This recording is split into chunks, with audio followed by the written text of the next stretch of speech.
All right, before we start looking at the real use cases of data entry, we'll first set up the super user and migrate the database. Okay, so we are not going to change the database. By default, we have this SQLite database, right? So we will continue to use this SQLite database, and on this SQLite database itself, we will run the migrate command. So if you look at python manage.py run server, we have 18 unapplied migrations because we want our default tables to be created. So let's run a python manage.py migrate.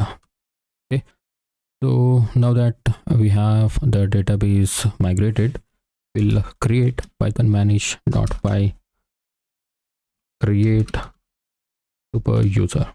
Okay, create super user. So I'll put my username Django admin.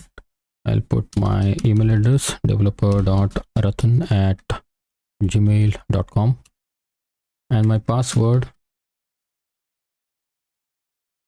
confirm password. All right, super user created successfully, and I'll first go to my admin panel and check if things are good. So I'll log in, and okay, so my admin backend is ready. So in the next one, we will configure Git for our project.